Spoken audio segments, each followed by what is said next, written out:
Welcome to the Nerd Party.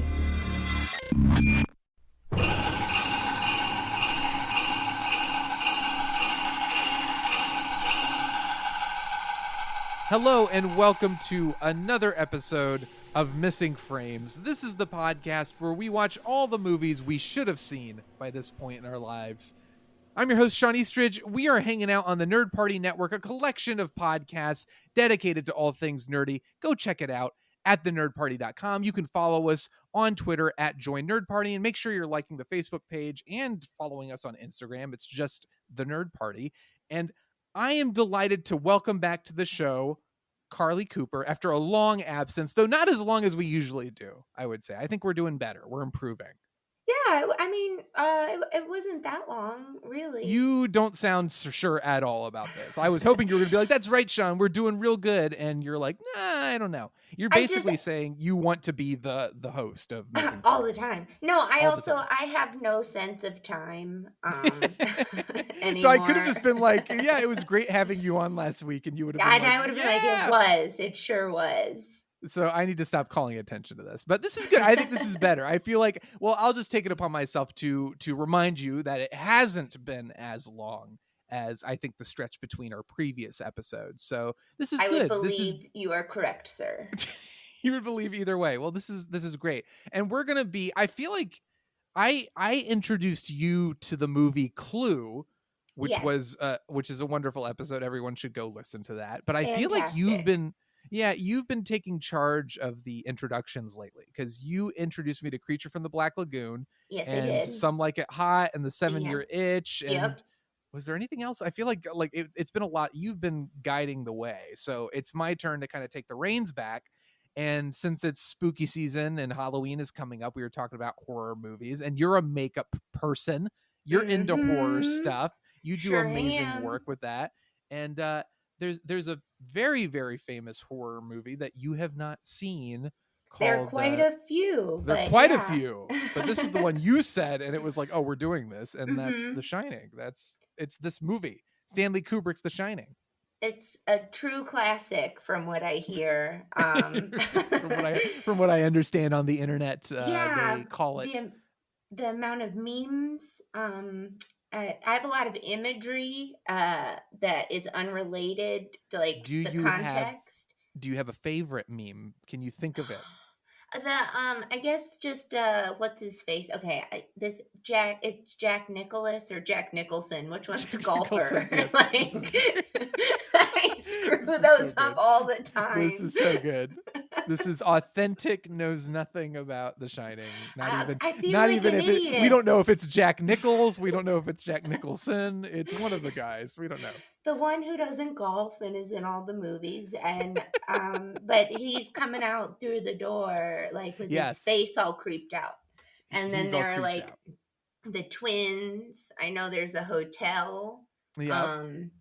It's a wintry. I believe Wonderland. It takes place in winter. Yeah. Okay. Hey, you said Stanley Kubrick. Kubrick? Yeah, I wouldn't have guessed that was the director either. Now, have you seen? Are you familiar with Stanley Kubrick? Yeah, I've seen 2001: A Space Odyssey. Okay, and did you enjoy it? That movie is, it's brilliant in many facets. Just say you didn't like it. It's okay. This is a safe space. I was bored, but I couldn't look away at the same time. It was like I was stuck. I felt like I was on drugs because, you're like, I don't. You just have no control. You can't stop it. It just happens to you. So I'm excited about that, and I feel like this will have a little more action going on. Maybe I'm wrong. I assume there will probably be a lot of long shots that hold on things for a long time, and a lot of panning around and zooming in and out. You were kind of like, I don't know anything about this movie. I don't know anything about Stanley Kubrick. And so far you've described many of the things, the elements in the film, like the winter, and the hotel, and the twins, and all the Kubrick, the staple Kubrick moves, like the the long shots and the slow zooms and the You know what? creepiness I guess once stuff. you've seen one Kubrick, you've seen them all. Oh, you heard it here first, Missing Framers. I will say I love Stanley Kubrick. He's one of my favorite filmmakers. 2001 is one of my favorite movies. I will not argue with anyone who says it's boring, but I love it so much. I think it's a masterpiece. It's a brilliant film for a lot of reasons, and I understand why people like it. Don't try to No, step back. I even said it's great for many reasons. I prefaced it with that before I said I was bored, but it, you know, like I like boring movies sometimes too. Not everybody does. This is what you say to like somebody you went on a date with and you don't want to see again. You're like, look, there are many great things about you, but I was bored.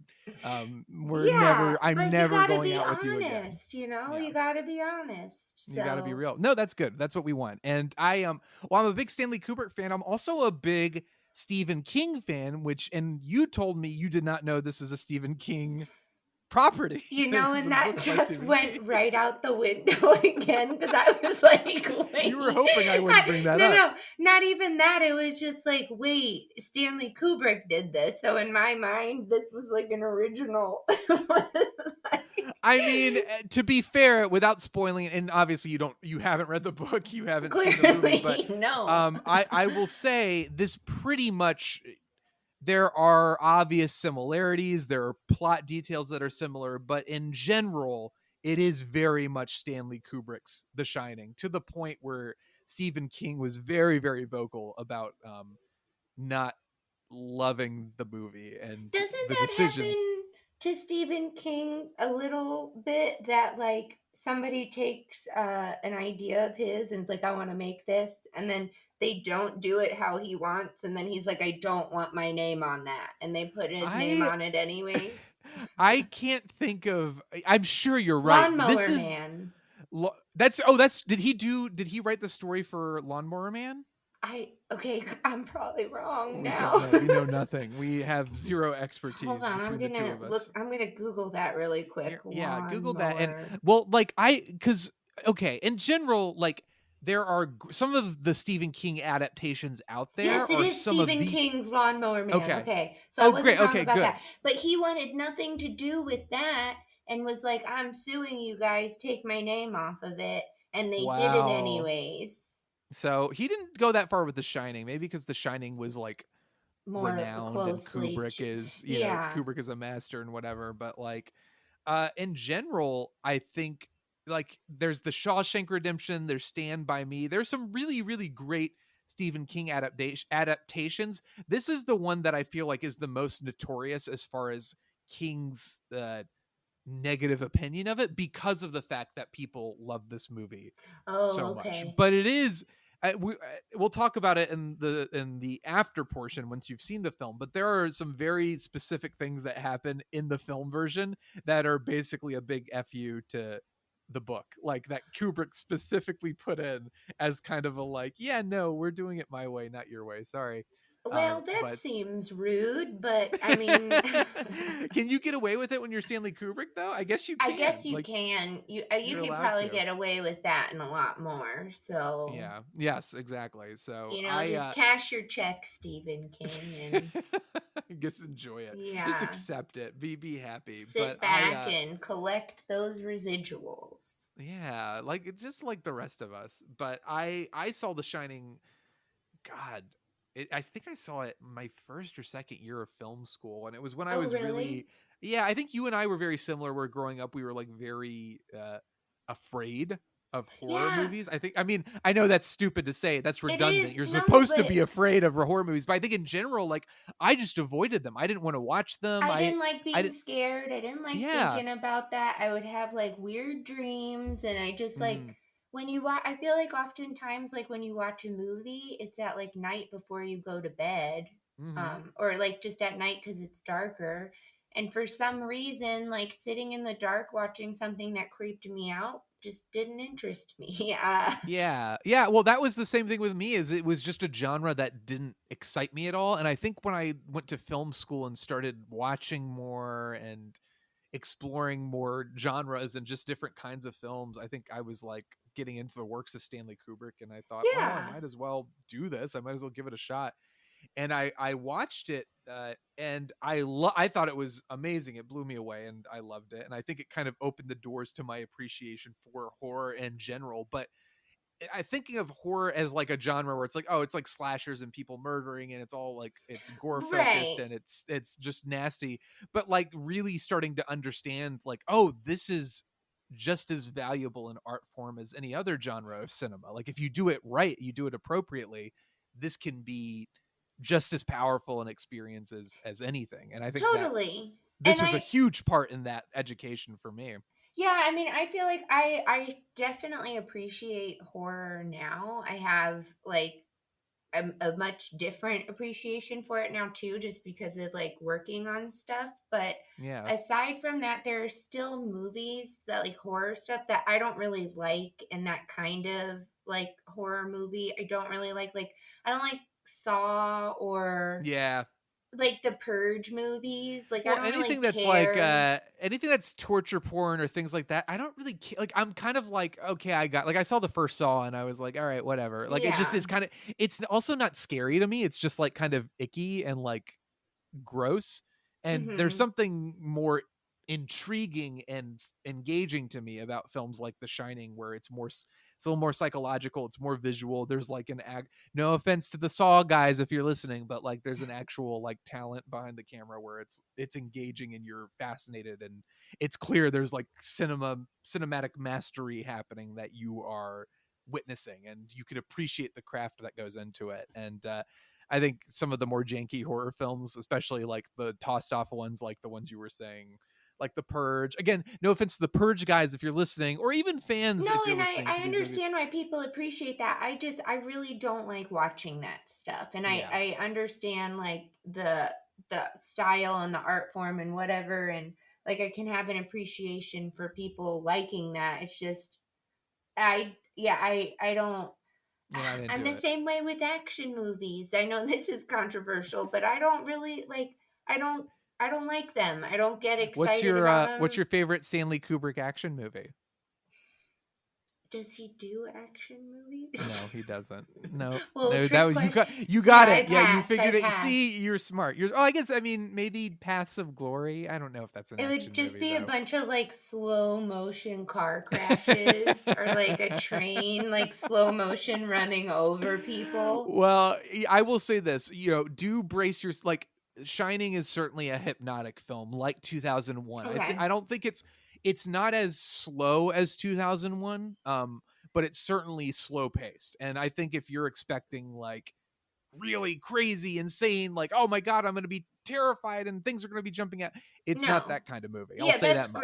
That's great. Because I wasn't thinking too much that it was going to be that after you said that Stanley Kubrick did it. Before I had maybe expected a little more jumpy stuff. But so yeah, that's good. Okay. All right. So what's taken so long? Is it just a movie you're kind of like, oh yeah, The Shining, maybe I'll get to it someday. Maybe someday Shawn will make me watch it on Missing Frames. Or was it just like you were never really okay, so like here's the thing. Okay.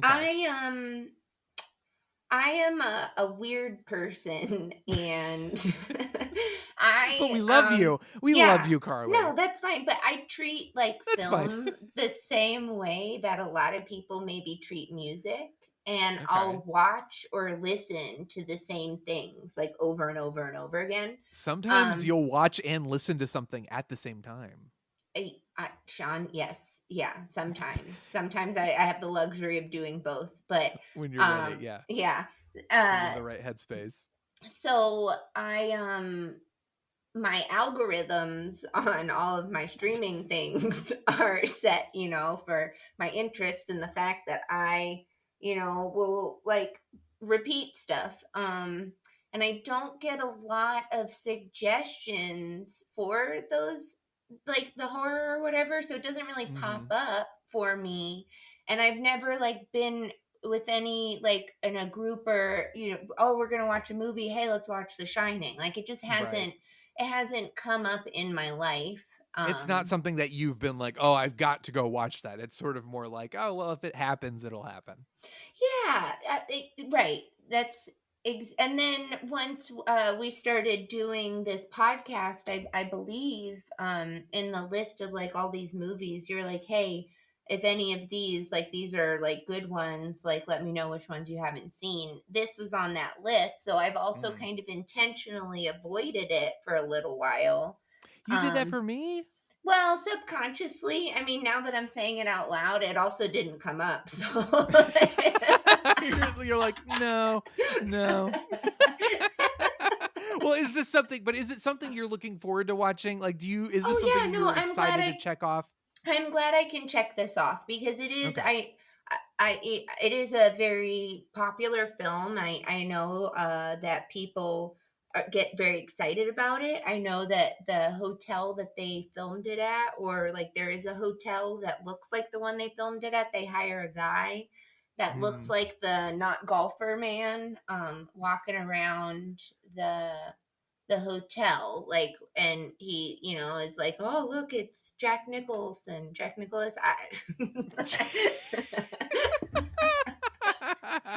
It's either it's just Jack. They couldn't afford Jack Nicholson lookalike, so they just do Jack Nicholas lookalike. Yeah, they just get Jack. That guy Jack. Just a guy named Jack. They're yeah, like, Jack. And everyone's like, who the hell? Who's Jack? That's John this Smith. Is good. Yeah, that's John Smith. Yeah, just watch out for him. Yeah. But okay, well, good. Do you want to try to take a stab at what you think the plot is? I know you said, twins, hotel. Okay. Do you want to try to put everything together and see if you can't figure it out? Okay, this I think is what the hotel. What happens? Okay, because we also said it's winter. Mm-hmm. So I believe that some people go to this hotel, and there's like probably some kind of like wintry storm, like a blizzard. Mm-hmm.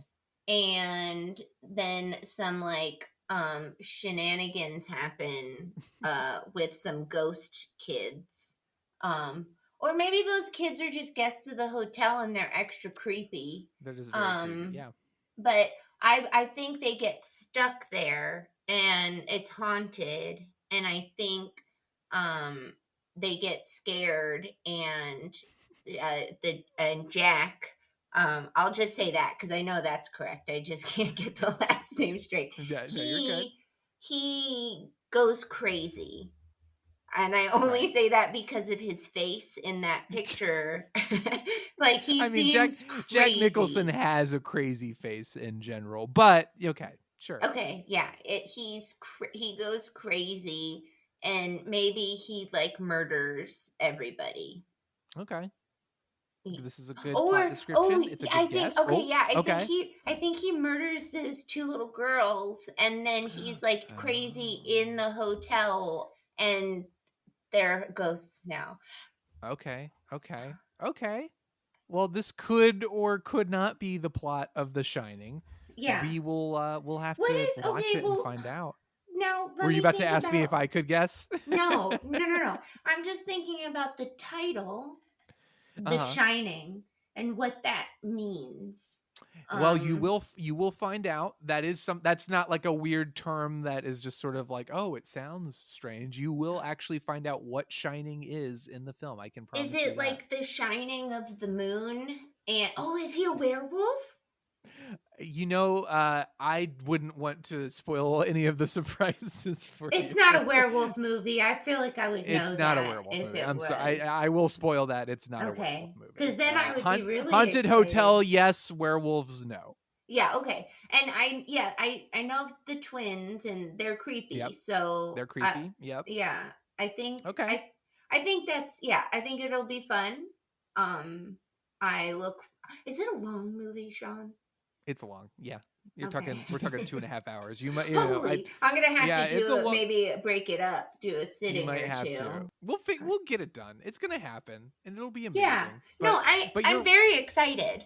You sound ready. You sound like you're like, why are you even talking to me about this, Shawn? I just want to watch Jack Nichols. I don't even know what you're incorrect. I keep forgetting Nicholas. Let's go watch Jack Nicholas. Okay, so Jack Nicholson is correct. Jack Nicholson is the correct pronunciation of that man's name. I will hopefully not mess know that this. up again. You know? No. Like, and the thing There's is no I know coming his back face, from that. and I can tell you a whole bunch of movies that man has been in, but every once in a while, I just get it screwed up, and I can't remember who's the golfer and who's... Yeah, I don't know. I'm I don't know terrible what to with say. names, Shawn. I'm so bad with names. I am too. Anyone who's listened to Missing Frames knows I butcher every name I try to pronounce. So you're in good company. Yeah. Let's go watch The Shining, and we'll be Okay. back to find out what you thought about it and how close your predictions are. So stay tuned, people.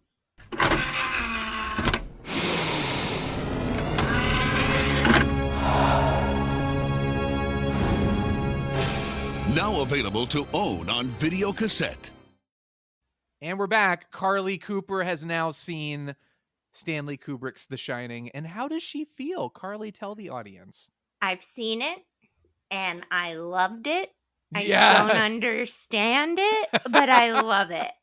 That makes me happy. That makes me so it was happy. Great. It was absolutely fantastic. And I know I said, like, oh man, 2.5 hours, I'm going to have to break it up. I couldn't.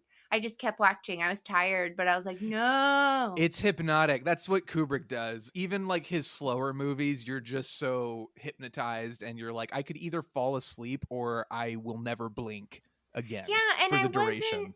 I wasn't bored like I was in 2001. And I think a big part of it is like, I really appreciate set design. So, and in 2001 A Space Odyssey, like with it being the spaceship, and I don't know, like it's not my genre or my favorite thing, but like watching them like show all these crazy shots of the hotel or the beautiful scenery, or like there was stuff for me to look at even in those like long shots, but they were also like there was a lot going on in some of them, like when the kid was on the tricycle. Yes. I mean, there's tons of that. And this is the first film not the first film to use a Steadicam. I think the first film to ever use the Steadicam was Rocky, when they had the shot of Sylvester Stallone running up the stairs in Philadelphia. Oh, okay. But The Shining is the movie that really utilized it as a legitimate storytelling, like a cinematic tool to tell the story, because you have all these continuous shots of, like you said, riding around on the tricycle and just like the movement through the hallways and that smooth motion. And it's kind of like otherworldly. But The Shining was like the first movie to really utilize the Steadicam in that way. And it's so effective, and it's so like, it just contributes to the mood so well. But it is, I feel like this is the perfect movie to use that. Definitely. And like I'm very confused about what actually happened. Yeah. Well, in terms of like, but also bringing it back to 2001, I think The Shining, at the end of the day, there's a story that you follow. Like there are characters and there are things that like, whereas 2001 is very fixated on kind of the visuals and the tone, and there isn't really a story per se until the end. Like The Shining, it's like you have the setup. It's like, oh, they're going to the creepy hotel and they're going to be caretakers, and Jack Nicholson is insane and clearly going to murder his family and all these things. So especially the way that like you meet his family with the little boy. Honestly, that little boy is a phenomenal actor. Oh, like he's amazing. He was so good, and him being Tony and everything. Like, he was so good. And like when you meet him, and the mother is explaining, oh, he did have this accident. It wasn't my husband's fault. He just kind of grabbed him a little too hard. And you like initially think, oh, okay, it's like a family, whatever. And then you start to find out this kind of little dark history that they have. And I really like the way that they introduced all of those people. Yeah, I think some of the best horror films, or at least my favorite horror films, they take their time setting up the world so that when the weird stuff starts to happen, it's almost more terrifying. Because you've taken such strides to establish, like, this is the space, this is the world, here are the rules, here are the real people who occupy this space. It's not like exaggerated. The one thing this movie does have that's a little like, well, wait a second, that's weird, is the idea of shining and like the psychic people who are tapped into something supernatural and they can communicate with each other. So that's introduced pretty early on. But in general, I think I love the way, like you said, they kind of set up, they do a really great job establishing who these people are, what the family dynamic is, and that Jack is like, there's something wrong here. And the way I love, I mean, Shelley Duvall's amazing in this film. Kubrick, she's fantastic, but I hated her outfit when we first met her. She's wearing like full long johns under a dress, like those red long sleeve and long pants and a dress. I was just like, what is this? But I mean, you it's were a like, what is this, different and time. how quickly can I adopt this fashion sense into my daily life? No, thank that's you. At least what I was thinking. She looks like a lady lumberjack. She really does.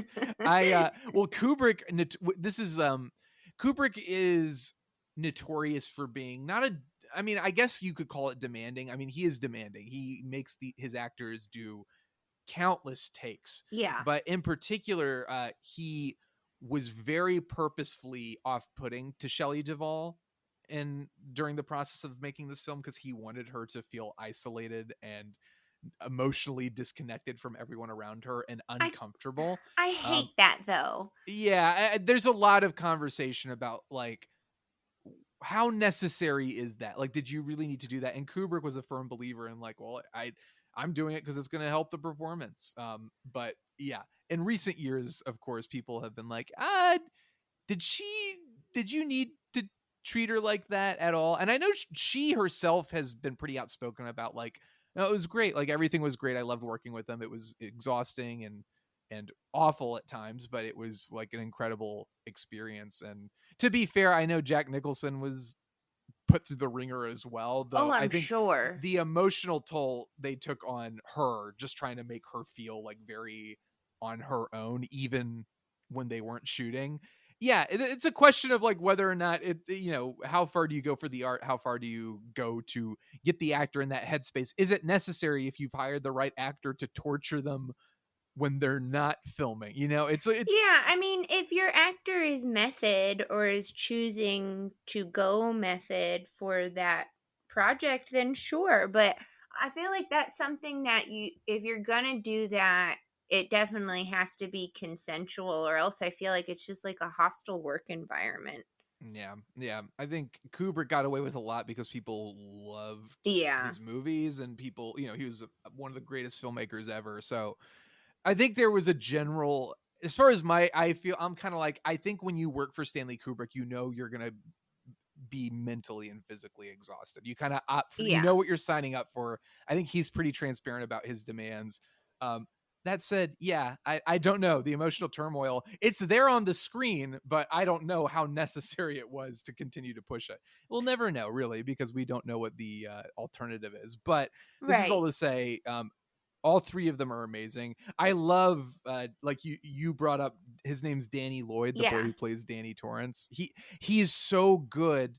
I don't know how Kubrick got the performance out of him, because it's so understated and so like subtle, and kid actors are usually like, wow, jeepers, whoa, like they're usually, we've seen bad child actors and it's usually the worst. In a movie like this, if that part didn't work, the whole thing would have fallen apart. Yeah, that whole part where he's like, Danny's not here. Yeah, like, he was so good and creepy. And even when he was Danny, he was also still very, like, troubled and quiet and creepy. And just the looks that he would give. Like, he did a great job. I was really blown away by him. There's a moment where he's talking, like when he first sees the twins in the hallway. Yeah. And he's talking to Tony, and Tony's like, just remember, it's like a photograph, it's not real. And he's talking, and then the way he shifts into this like worried look, it's like, I think even seasoned adult actors would have trouble like capturing that moment. And the fact that this kid, who I think was maybe 6 or 7, was able to do that is impressive, to say the least. But yeah, and one of the things I did not really understand was Scatman Crothers' character. Which I loved him. He was great, and he's awesome. I love his home decor. Yeah. Like, he was a fantastic character, and I would have liked to know more about him because I didn't quite understand his, like, I mean, I guess, like, he has the same psychic capabilities to a degree that Right. Danny does, but maybe not as strong. And he knew, like, what the deal was. So is he, like, part of somehow, like, attracting people to the hotel? Or, Yeah. like, I couldn't tell if he was a bad guy and, like, he was kind of evil at first, because it Yeah, just it's seemed a interesting. little, like, too, like, the way it was, like, overly nice, you know? And the way, like, I mean, to be fair, he knows there's something wrong in the house, Yeah, he he 100% lets them knows. stay there. Like, he has a bad feeling. He communicates with Danny so they know they're on the level. Yeah. And then he knows, like, oh, don't go into room 237. It's not Yeah. right. So to your point, I think that's a good point. I don't remember. I read the book years ago, and I don't remember if this is spelled out in the book. I think Dick Halloran, the character, definitely gets short shrift in the movie as far as in the book he helps them escape and he lives, and in this movie he is the only character killed on screen. Oh, that's And crazy. so Kubrick, there is a lot of conflict between Kubrick and Stephen King, as far as the content of the film, but Kubrick constantly did things like that. Not to, I mean, I think he was kind of enjoying sort of irking Stephen I'm King and, like, sure. annoying I'm him. sure. But part of it was like he wanted the audience, people who had read the book, to not know what was going to happen. So one of the best moments, can you imagine just having read the book and Dick Halloran comes up to save the day, and you have that long shot of him walking down the hallway, and then Jack Nicholson jumps out with an axe and kills him. It's so, there's something so funny about it to me that, like, just imagining Kubrick being like like, just like, right. Well, that's also the moment, though, that Danny wakes up.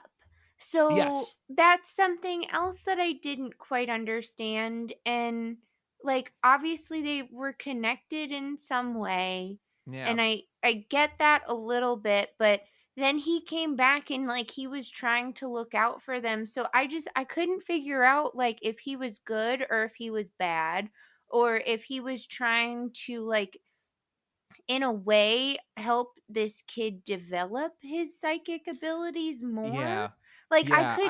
I couldn't figure that out. And I when he died, I was kind of like, that's interesting that you say, like, obviously he lived in the book, and but I I don't know what purpose that character serves other Right. than he wakes Danny up out of the Tony possession. Yeah, I would be curious to go back and reread the book and figure out what it is, because I think in the book there's more emphasis placed on, like, there are special people out in the world. And I think the sequel, Dr. Sleep, which was also adapted into a movie, Right. like, kind of goes down that path a little bit more. Like, Ewan McGregor is playing a grown-up Danny Torrance. Oh, And okay. it's basically, I think he's, like, kind of a detective or something. Like, he deals with, like, all these psychic phenomenon and communicating with the dead and things like that. I think, I could be completely wrong, but I think it's explored more in the book. I don't think Kubrick was that interested in exploring it, because I think Kubrick Because he doesn't read.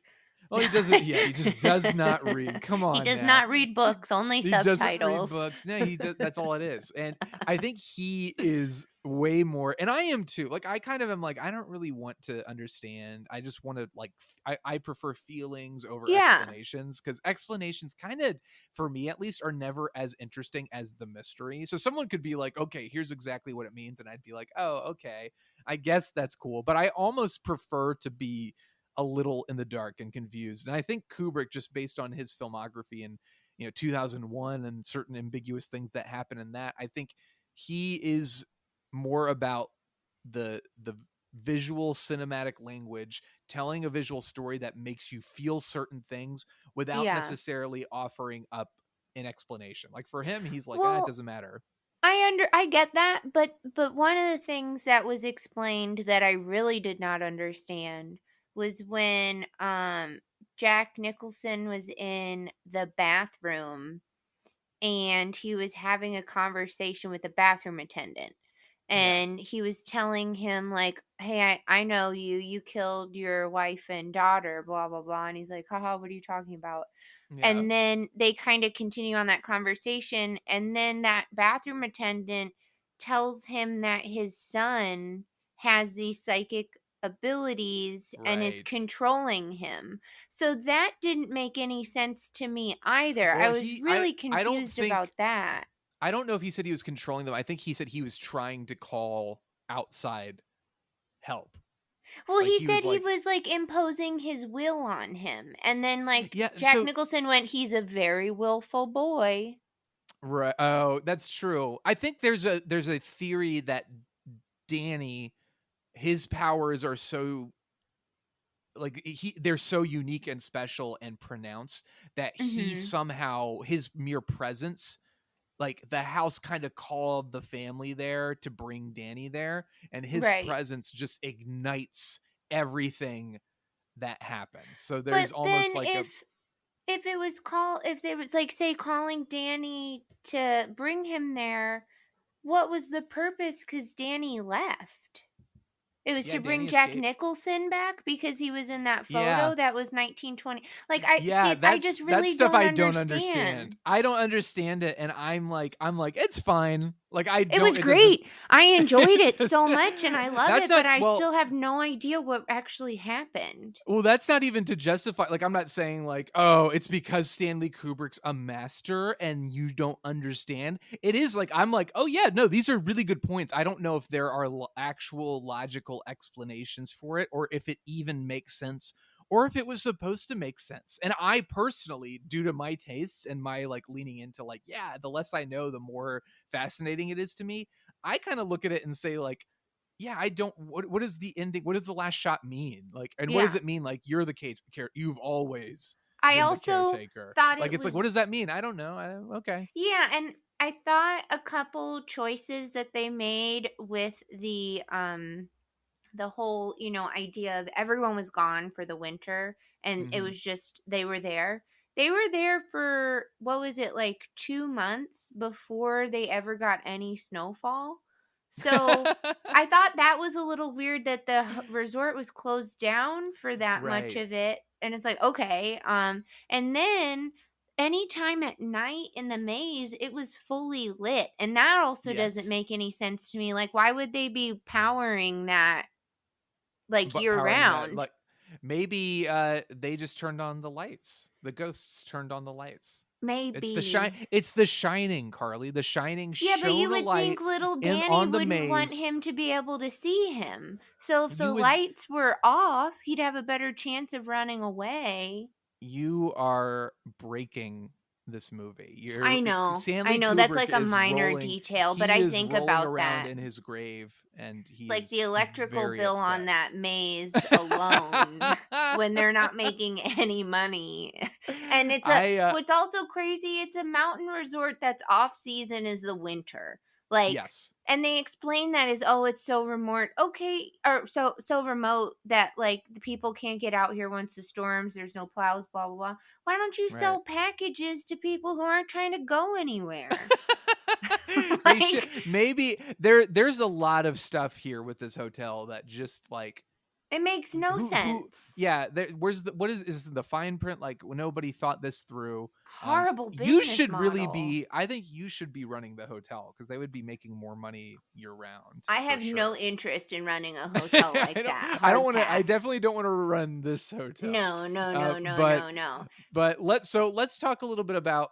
Okay, so we're building up to their arrival. Yeah. You were into it. You were never bored, you said. Never. From the opening shot, I was like, this is beautiful. Like, and Stephen King is like that. The whole vibe is known for like these gorgeous woods and, like winterscapes or things like that. And they're creepy, but in such beautiful settings. So I really, really loved the look of just like him driving on his way out to the hotel and then seeing the hotel. Like, everything was beautiful. Yeah, and I really enjoy. I love when the family's driving together and they're just he's like, I know what cannibalism is, Mom. I saw it on the television. You see, he saw it on the television. Yeah. Nicholson's performance in that. There was a criticism against his performance where like a few people, I think Stephen King hated the movie. He still hates the movie, I think. But it was like, oh, Nicholson is unhinged from the beginning. But there's something kind of like shockingly funny about that. It is. To me. I don't think it's almost it almost is it's not a comedy, but there are things about it that are so like when he's so pissed off at her for interrupting his writing. Well, yeah. There's he's something a sober very, very funny writer, which is like super funny. So of course he seems a little like wiry at the beginning because he's a writer that hasn't written anything. He's taking his family to this new place. He's sober. And like one of the things that I thought was really interesting is that he seemed to not do any of the work. It was entirely Wendy. She was like checking on the generators. She was doing all the cooking, blah, blah, blah. And all he was doing was writing. Yeah. So what do you think the commentary there is? I think we've got the alpha male who's like the head of the family I brought us here because it's part of my work. But the wife is doing all the work while he kind of hangs around. Yeah, I think it's a man losing his mind over never being able to be a true provider or a protector of his family. A man who feels like emasculated, like he doesn't feel like he is the provider. He injured his son, because of his drinking. He obviously isn't able to make any money off of his passion. So he's taking these other jobs that, kind of displace his family and move them about. And, like Danny doesn't have like a real sense of friendship with anybody. And like, he's like got an imaginary friend that lives in his mouth. Like, that's such a creepy. I don't know why that's so creepy. Like, yeah, the fact that he's like, it's like, who's Tony? He's a little boy that lives in my mouth. There's something so disturbing about that. No, he goes back down into my stomach. Yeah, it's like, I don't know what.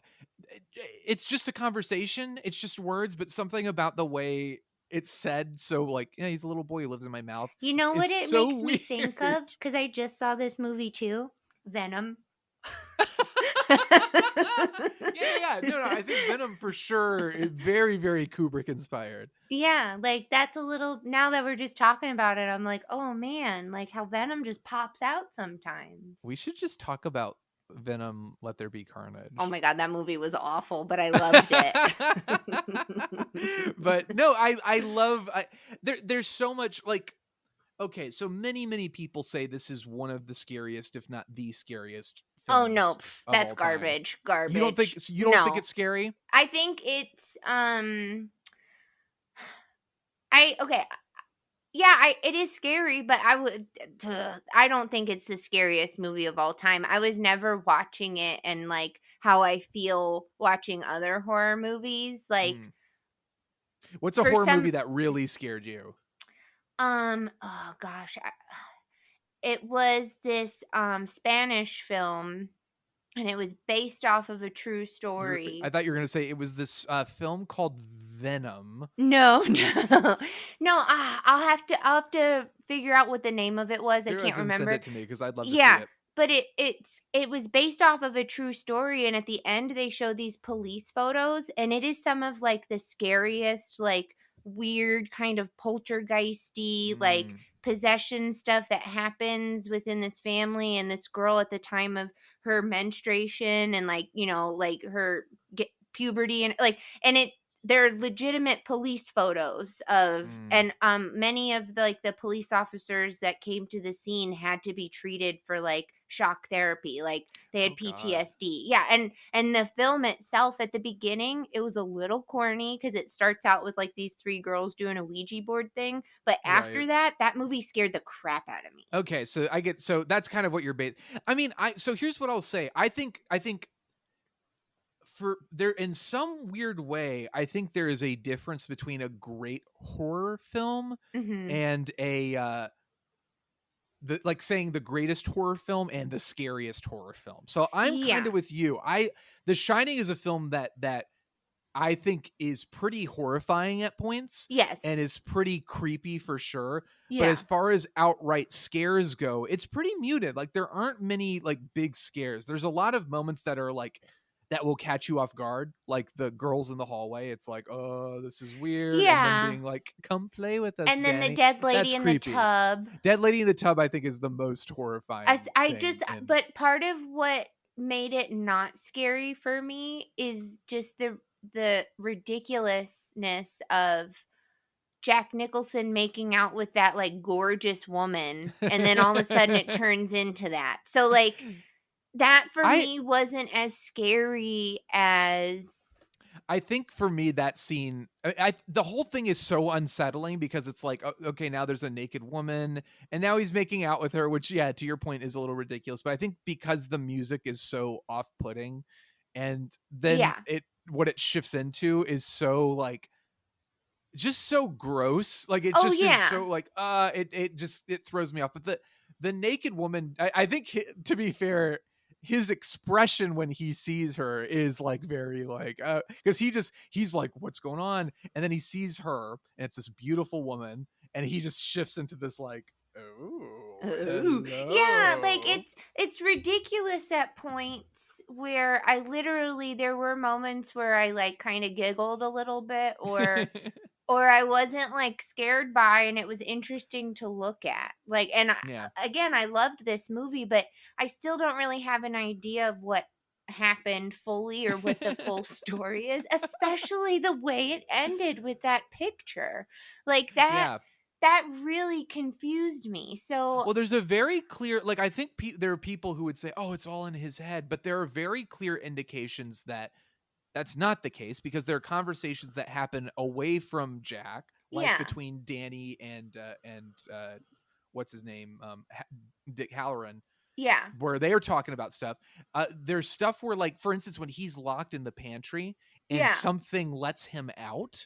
Like there are things where it's like, well, this isn't like, there's psychological elements to it, but there's also very clearly something sinister happening that is beyond the realm of reality. So I don't know if I buy it, like if it's like, oh, it's all in his head. I don't buy that. Like I think it is like, oh no, this is a haunted house for sure. There are elements and forces at work here that are almost in like terror. the Amityville horror kind of way, you know, like where it's like, there's something going on in the house that's like making the dad do this stuff. Say, you know, like, but I feel like if that had been made more clear and just, you know, I think it would have been scarier, but I think the payoff at the end with that photo would have made some kind of sense. Yeah. That's a fair point. One of the things that really bothered me with the reveal of the photo at the end was like, you see the picture and Jack Nicholson is clearly the man in front, like at the very front at the bottom. And I spotted him immediately. And it's like, okay. It's hard to miss Jack Nicholson. Yeah, but then they try and make it seem like, who are they looking at? Because he's not dead center. So then it zooms in a little more. And it's like, I know what you're getting at, but it's still not. Yeah. Right. And then again on his, and it's like, yes. Yeah. But why? Like, that part got me. I gotcha. Okay. So is there anything in the movie that did like legitimately scare you? Like Room 237 is a good scene. Was there anything that really gave you the heebie-jeebies? Just when the little Do you like boy... my use of the term heebie-jeebies? I do. I love it. Thank you. Thank that's you. good. The ookie spookies. I haven't heard that. Well, hey, you're welcome. So feel free to use that all Spooktober long. Every day. Yeah. So whenever Danny was riding around on his tricycle, that kind of creeped me out. Especially when he first tried to get into the room and couldn't, and then was like kept looking back, and then kind of kick-started his. Yeah. Like him on the carpet, then the floor. Oh, I love that. The floor. It was like grrr, and then silent.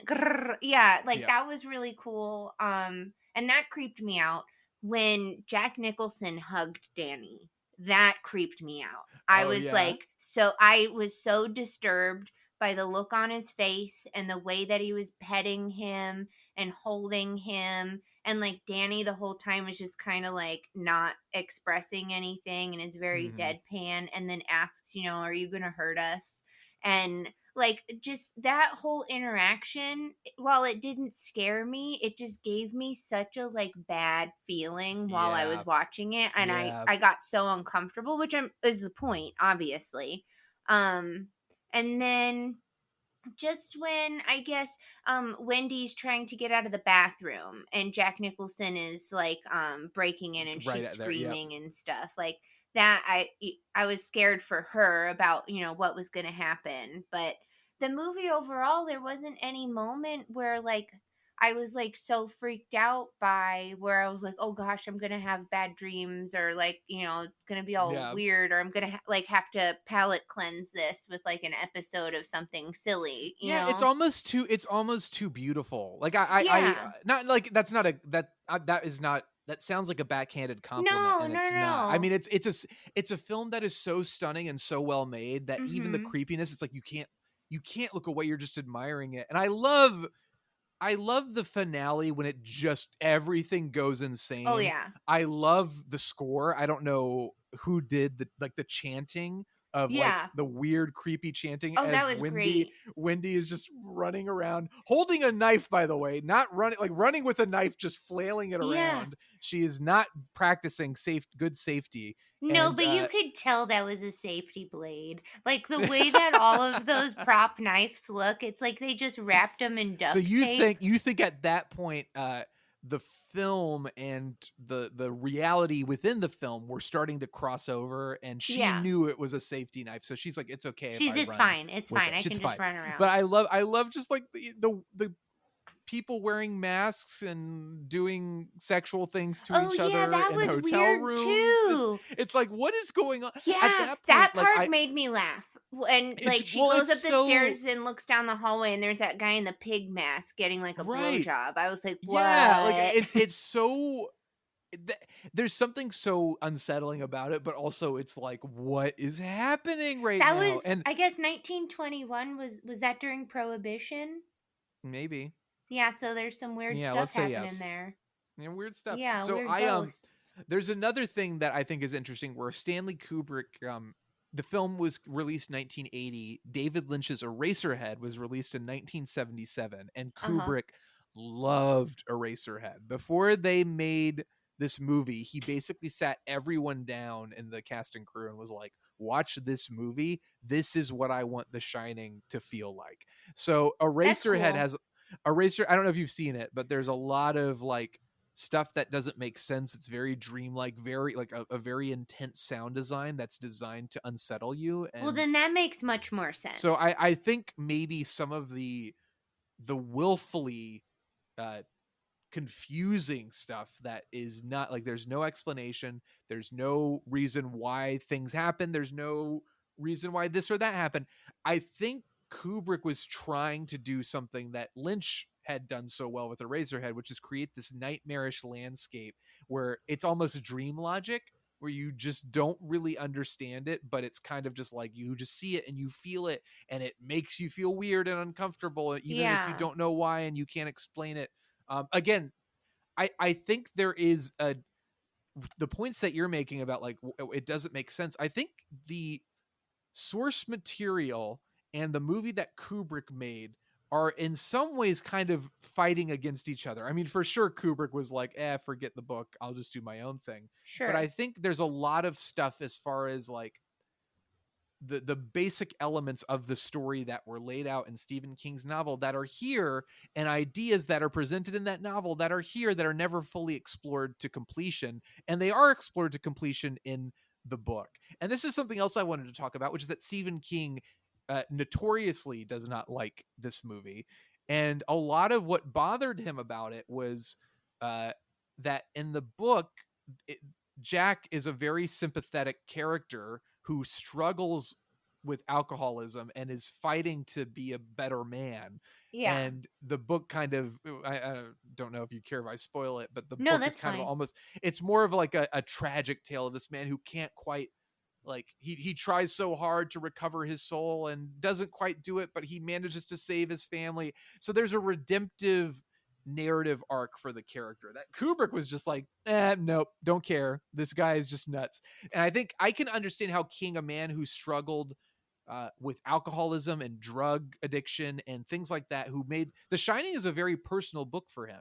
He wrote the book and then he put a lot of his own baggage in the book. So I think to see the movie and to see how much of a dump Kubrick took on a lot of that stuff, I understand completely why Stephen King would be like, oh, this is stupid. And I think in recent years, he's like, I accept that it's a masterful film, but also I'm still pissed off about it. Yeah, I completely understand that, because it's, any time I've been a big fan of a book and I watch I wouldn't say anytime, but most often, if I am a huge fan of a book and then it becomes a movie, I am 9 times out of 10 disappointed with the film. So I could understand how, like, the creator of a book who had it made into a movie would be upset with what it was made into. Sure. I think Stephen King's thing was, he said Kubrick is a man who thinks too much and feels too little. And I think it was funny. I think a film critic or somebody else responded. They were like, yeah, but on the other hand, Stephen King is a man who feels too much and thinks too little. That's great. So that's really funny. I think what we're seeing in, and let me be clear, I love Stephen King. He's one of my favorite authors, and I love Stanley Kubrick. He's one of my favorite filmmakers. And I think what we're seeing here is a really fascinating experiment where two very opposing just two opposing styles had to come together. And the things that you're calling out is like, I'm not fully satisfied by this story in the film. It's like, yeah, these are things, that elements from the book that are never paid off in the film, but they're paid off in the book. So what, like, again, Kubrick was not interested in that. He wanted to create an experience, a nightmarish experience that I think was obviously cinematically focused and not as concerned with storytelling. Yeah. And then I'm still not too sure about, like, what even really happened in the end. And I read, like, this one theory that, like, Wendy was the one who was nuts, and it was all in, like, her head. Well, she does see, I mean, at the end when she's running around and she's seeing all this stuff, it's like, is the house now projecting terrors onto her? Like, there isn't a whole lot of logic to it. It's just, the way that she was holding that bat when she was walking up the stairs, I was like, why are you gripping it, like, near the top? Like, yeah. like, she's just lost you can't swing it. Like, what are you doing? Well, yeah, I know. I mean, again, if you had been there to give pointers to literally everybody, I think Stanley Kubrick would have told me to kick rocks. I've never heard that expression before either, and I love it.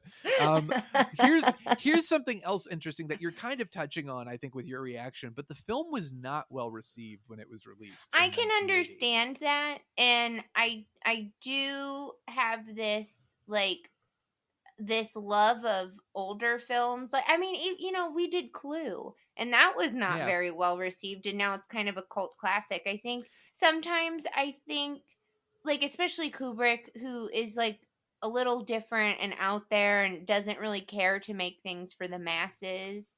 It just wants to make it, like, how he wants to make it. And especially if Stephen King was like, this sucks. Like, I could imagine that a lot of fans of Stephen King were probably like, oh, yeah, that sucks, and didn't give it a fair chance. And then over time, like, a lot of painters aren't appreciated in their time. A lot of filmmakers aren't appreciated in their time. A lot of musicians, like, there's a lot of people who aren't appreciated in their time because they do things that are too new and too different and don't really fit into what somebody expects to see or wants to see. But then later it's like, oh man, no, the tracking shot or the steady cam, like all these. You start to see the influence in other works, and you realize, like, oh wait, that is amazing. I think so. What's interesting about Kubrick's career after he made Doctor Strangelove, you know, he did 2001, he did A Clockwork Orange, he did Barry Lyndon, this movie, Full Metal Jacket, and Eyes Wide Shut. And each one of those films was poorly received at the time, and in retrospect, hailed a masterpiece. Yeah. So Kubrick somehow, like, people were just on his case all the time when he, like, with every new movie. And this film, this is gonna, I think this is the first, I could be wrong, but I think 1980 was the first year of the Razzies. You know the Razzies, right? Oh yeah. The Shining was nominated for the Razzies. Kubrick was nominated for Worst Director. That's so funny. I heard a story, I forget what movie it was, but they talked about how that was the movie that sparked the creation of the Razzies. Because it was just like, and it wasn't The Shining, but I forget what it was. But that's interesting. That's really interesting that it was nominated for that. It just goes to show you how, again, in retrospect, now people are like, oh, it's the greatest horror film ever made. And at the time, like you said, I think it's just like people aren't ready for it, or they just don't care, or they're just whatever it is. But also it doesn't make sense. Even today, and even though I don't think so either. It doesn't make sense. So if you're thinking about like, oh, let me watch a movie that like I understand, even if it scares me or creeps me out or whatever, I still understood what I watched. Like, even today, it doesn't make sense. And there are so many theories that people have about how it could make sense or what would make it make sense. And all of them are all over the place. Like, yeah. And there's a whole documentary. There's a documentary called Room 237 that I have not seen. But it is like, I don't know where it's streaming or if it's available anywhere, but it's basically about all these insane fans who have found the most, like, just like almost terrifying, like obsessive clues within the films. Like, oh, they've come up with all these theories of like, this is why this happens, because this is why this is that color, because da-da-da. And it's I need to see it. It sounds amazing. There was this one theory that like one of my coworkers was telling me about. He brought up that Wendy theory to me, and I was like, well, that makes no sense. But he was like, well, when like they were originally in that food stall room, the pantry, there was like a light switch on one wall. And then when she brings Jack Nicholson and drags him in there, that light switch isn't there anymore. So if you are paying attention to that, then it's all in like Wendy's head. And like there was stuff like that. And I was like, I don't know. I feel like that's a reach. Like I think that might have been a set design issue where they just didn't push it over like the shelf far enough to reveal the switch, or you know. I think you are right. But Kubrick for sure was a notorious perfectionist. Yeah, and see, there is something. Too. There is something to be said for he is so meticulous, and no one's perfect, so there are mistakes that should happen, but there is a lot of clout in the theory of Kubrick purposefully did certain things you know what way, because he's that crazy and obsessive, or he was that crazy and obsessive. I wonder if at times, based off of that thought, and if he was aware that people thought of him like that, and there was a moment where he gets to the final cut and realizes there is some silly continuity mistake like that. If he's like, you know what? This will be a talking point for years to come. He knew. He's just trolling everybody. I think maybe at a certain point, if I were Stanley Kubrick, I would get a kick out of it. I bet you he does, and I bet you there are things like that, and I bet you he's somewhere cracking up about the fact that somebody's arguing, like having an online angry debate about this. Yeah, I think The Shining, again, as horrifying as it is kind of in some ways a comedy. Like it is Jack Nicholson's performance is so zany at there times. There are definite comedic beats, but I feel like that goes so well with horror, you know? Yeah. Like she's like, there's a woman, she tried to strangle Danny, and he just looks at her and he goes, you out of your mind? Like the beats are so like that was a punchline. That also was interesting to me, that moment, because Danny had like visible markings on him. Like those strangulation marks or burns almost in the shape of like a hand on him. And that's when Tony takes over. Yeah. And I'm so confused. Like, okay, if his family was drawn and meant to be there, and maybe Tony was trying to like take on full possession of this boy's body, and now, he's able to live and, do whatever he wants because he has control of Danny, then what does Scatman Crothers dying have to do with him waking up? Well, And I don't know that Tony was a malicious force. I think Tony just took over because because Danny was Danny so got so scared. traumatized. Yes, Yeah, but he was that's so also what I want to know. It's like, what happened? yeah. Like, did A that lady ghost in the tried to strangle tub? him. Did she get out and get at him?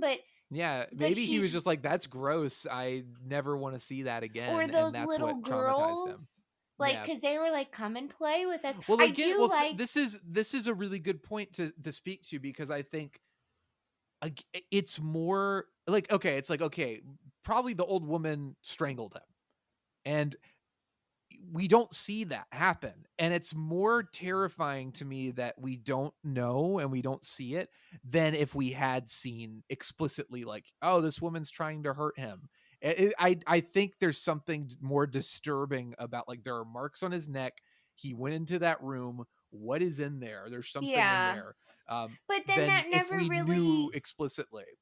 I get that, and I don't need to know explicitly, but I'd at least like later for me to have some resolution as to be like, oh dang, that's probably what happened. Right. Even, and it's still like creepy to think about or think back on it, but I feel like there was a lot of setup for stuff with payoff that just made me like, uh, oh, well, Yeah, that's not. I think it's Kubrick was not interested in paying this stuff off. Like, I think it is a good point. I think, like, adapting this novel, he took a lot of this, like, the elements and the setup, like, in the characters, and then just was like, I don't care. I just want to make it like my own thing. It's more of a cinematic expression, and I don't really care if things make sense. I'd be curious if you read The Shining to see, like, if that's like, oh, this gave me the things Oh I yeah, maybe I needed, because I'm should. sure it does. I'm sure it Yeah. does have, like, from what I recall, it's very like, oh, this is what's happening, this is what it means, and things like that. And it's very clear that Kubrick was like, I want this to be more nightmarish and not nonsensical, but like, I'm not interested in the explanations. I just want to I kind of bombard the characters and the audience with these strange things. And whether or not it works, to your point, you're like, it didn't work for me, but for others, for me, I was like, yeah, great, okay. But I see yeah. what you're saying. I mean, there are things that don't make any sense. Well, one of the things that I really liked that I thought kind of did pay off a little bit was like the way the twins were introduced was when Danny was playing darts. And other people are at this hotel walking around, packing up and leaving. Like families are packing up and leaving. The staff Right. are packing up and leaving. And those two little girls walk in together and don't say anything. And he looks at them and is just staring at them, and then they turn around and walk out, and it's like, well, are those okay? So maybe those are real girls, maybe they're not, and then they pop up Right. again later. And I liked that at the beginning you're given the idea of that some of the people that they were dealing with were never actually there to begin with.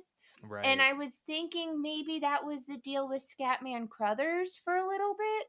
But then when he was like phoning the police, and then he comes back and gets murdered and all that, there's a very meticulous, like, we spend a lot of time with him as he works his way to the house, which again to me is almost a joke. Like, it's like, let's spend a lot of time, the hero is on his way, he's gonna save the day, and then he dies. Like, it's just that's very, very funny, like, that we spent so much time with him. And that's why I'm so confused about who he is and what he is and his real main purpose. And well, I think your confusion is merited. My only advice is, like, someday watch the movie again, but like, I definitely will. Don't worry about any of that. And it's not, I don't know, that's kind of a cop out, because I think a lot of people, maybe people who aren't fans of this film, would be like, oh, you're just making excuses. But I really think this is a film that is not designed logically. Yeah, it's designed emotionally and visually. I and definitely let it take me on the journey that it On the had ride, us on. Yeah, and I went for the ride and I had a great time, but stepping off these are and things you stepping can't help away. but yeah. Yeah, and looking back and just thinking about it, and even in this discussion talking about it, I really don't have an opinion on what actually happened, and I couldn't tell anybody what really happened, and it would just be like, oh, if you asked me to describe The Shining, it would be like, okay, well, there's this creepy little boy who has like a voice in his head, and maybe his dad was possessed, but also his dad was an alcoholic, his and dad he is a was just ghost crazy. from 1921, right? But maybe not, and he was the caretaker, Yeah. but maybe, and then Wendy has a baseball bat and she runs with knives, and I don't understand. Yeah, and there's all of this stuff when Jack Nicholson's character starts to see the ghosts, like the first time when he walks into that bar and starts talking to the bartender. I was like, what is going on here? I love that so much. And then the party, the big ballroom. I absolutely loved all of that, but I didn't understand that. And I just right. And oh man, when she was flipping through the pages that he had written, that creeped me out. That really creeped me out. All I was work like, and no play.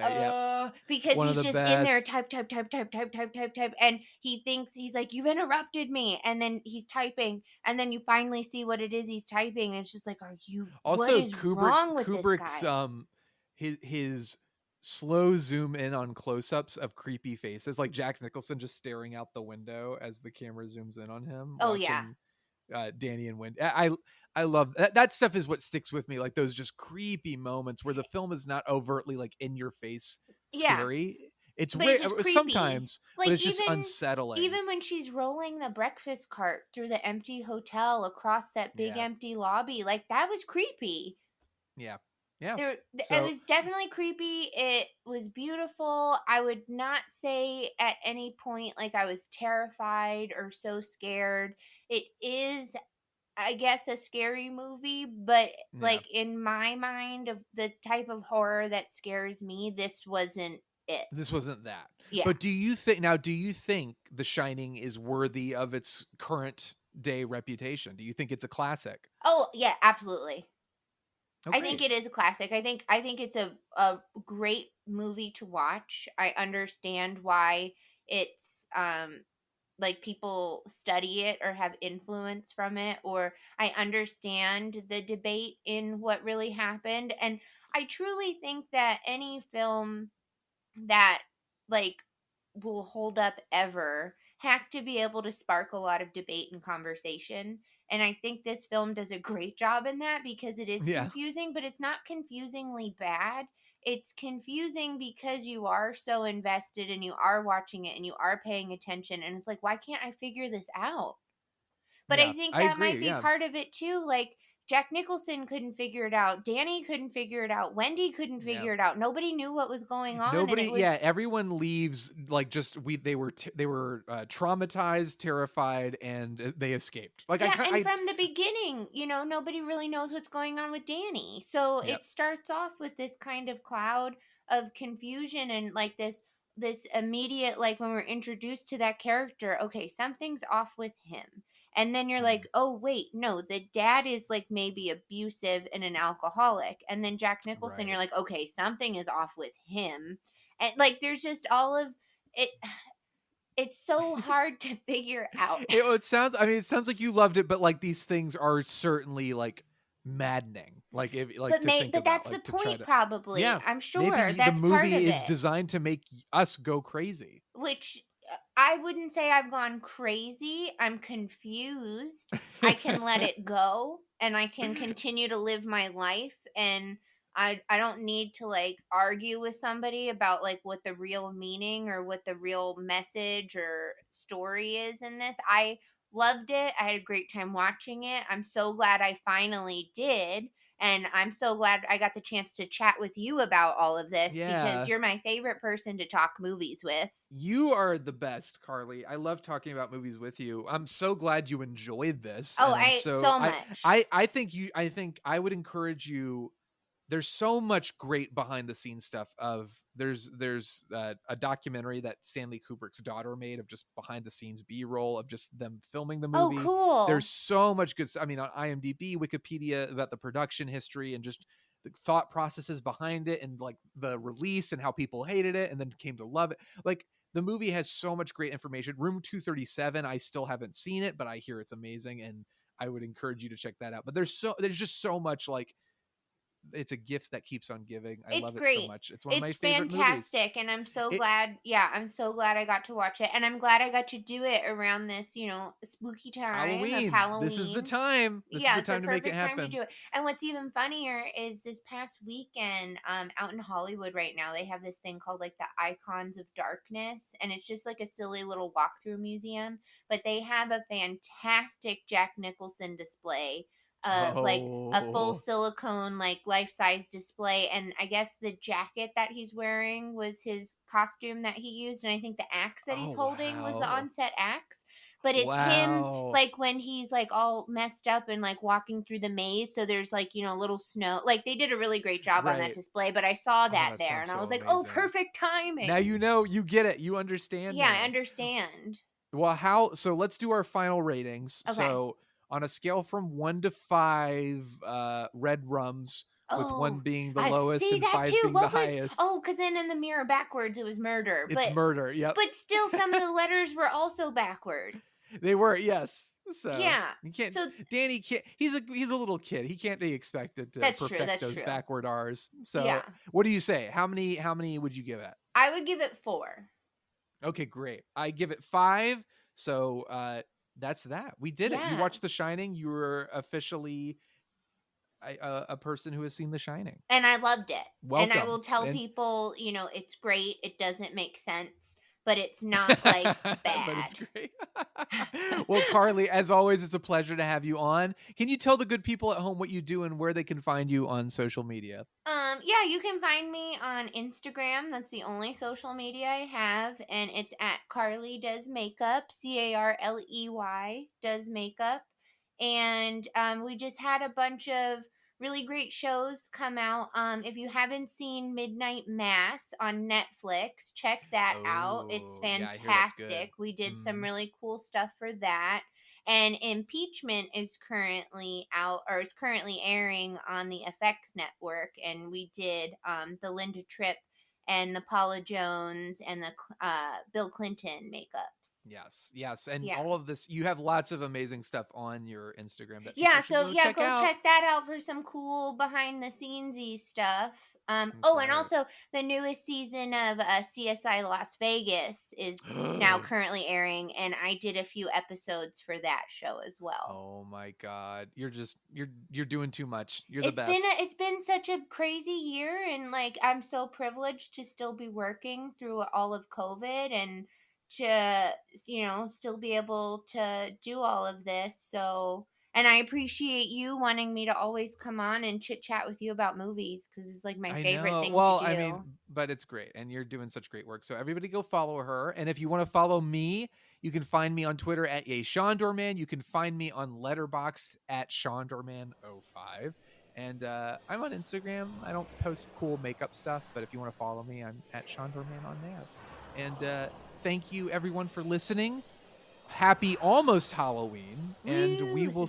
Ooh, so spooky. You like that? We spared no expense for these sound effects, and we will see you at the movies.